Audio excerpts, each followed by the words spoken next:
ఈ ప్రభుత్వం మరి ఎందుకు సుంకిశాల ఘటనను బయటికి రాకుండా వారం రోజులు తొక్కిపెట్టింది? ఈ విషయం బయటికి చెప్పాలా. ముఖ్యమంత్రి హైదరాబాద్లో ఉన్నాడు ఈ ఘటన జరిగినప్పుడు. He was in Hyderabad, he was in Telangana.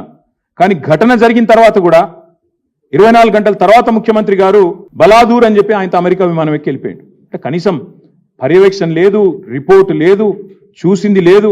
పోనీ అక్కడ ఘటనా స్థలానికి పోవడం కాదు, ఇక్కడన్నా కనీసం రివ్యూ చేశారా? కనీసం ప్రజల దృష్టికి తెచ్చారా?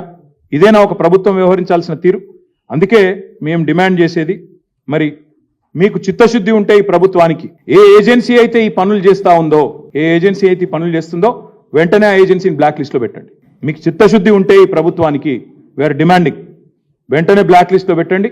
వాళ్ళు మళ్ళీ ఒక వర్క్ కూడా ఈ రాష్ట్రంలో చేయడానికి వీలు లేకుండా ఏ డిపార్ట్మెంట్ అయినా ఇంజనీరింగ్ డిపార్ట్మెంట్ కఠినమైన చర్యలు తీసుకోవాలని చెప్పి మేము డిమాండ్ చేస్తా ఉన్నాం. ఇవాళ ఉప ముఖ్యమంత్రి గారు ఏదో పోతున్నారు సైట్కి అని చెప్పారు. నేను ఉప ముఖ్యమంత్రి గారిని డిమాండ్ చేస్తా ఉన్నా, ఎంతసేపు వేరే వాళ్ళ మీద నిందలు మోపి తప్పించుకుంటామంటే కుదరదు. మీకు ప్రభుత్వానికి చిత్తశుద్ధి ఉంటే 9 నెలలు ఈ ప్రాజెక్ట్ని ఎందుకు పక్కకు వారేసిండ్రు? ఎందుకు ప్రమాదం జరిగితే వారం రోజులు దాచిపెట్టినరు? ఎందుకు సోషల్ మీడియా ద్వారా బయటకు వచ్చిన తర్వాత ఎందుకు మీ ప్రభుత్వం ఇవాళ దిద్దుబాటు చర్యల్లో భాగంగా కేసీఆర్ ప్రభుత్వం మీద నిందలేస్తున్నదో చెప్పాలి. నిజంగానే ముఖ్యమంత్రికి తెలియకపోతే అది కూడా చెప్తా ఉన్నాను. నిజంగానే ముఖ్యమంత్రికి తెలియదు ఈ రోజు వరకు అనుకుంటే, నిన్నటిదాకా సోషల్ మీడియాలో వచ్చేదాకా అనుకుంటే, మరి ఈయనకు పరిపాలన మీద పట్టుందా? ఆయన డిపార్ట్మెంట్లో తాను పరిపాలిస్తున్న రాష్ట్రంలో ఇంత పెద్ద సంఘటన జరిగితే ముఖ్యమంత్రికి తెలియదు అని కనుక ఉప ముఖ్యమంత్రి చెప్తే అంతకంటే సిగ్గుచేటు ఉంటుందా? ఆలోచించండి. ఒకవేళ తెలిసి కూడా 24 గంటలు సమీక్ష చేయకుండా పట్టించుకోకుండా ముఖ్యమంత్రి విమానం ఎక్కి వెళ్ళిపోయిందంటే అంతకంటే బాధ్యతారాహిత్యం ఉంటుందా అని నేను అడుగుతా ఉన్నాను.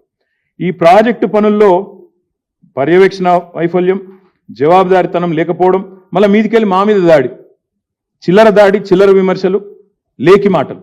ఈ ఎట్లుందంటే వీళ్ళ కథ మంచి జరుగుతూనేమో వాళ్ళ ఖాతాలకు. కేసీఆర్ ప్రభుత్వం నోటిఫికేషన్లు ఇస్తుంది, కేసీఆర్ ప్రభుత్వం పరీక్ష పెడుతుంది, కేవలం కాగితాలు ఇచ్చే పని మాత్రం మిగిలిపోయింది. కోర్టు అడ్డం వచ్చింది, ఏదో కోర్టులో స్టే వస్తే ఆగిపోయింది. ఆ ఉద్యోగాలేమో నేను ఇచ్చినా అని చెప్పి డబ్బా కొట్టుకుంటారు. మేము ఇచ్చిన ఉద్యోగాలను బడ్జెట్లో స్పీచ్లు కొడతారు. కానీ ఈ ప్రాజెక్టు మాత్రం ఇవాళ ఏదో చిన్న సంఘటన జరిగింది, ప్రాజెక్టులో జరుగుతుంటాయి.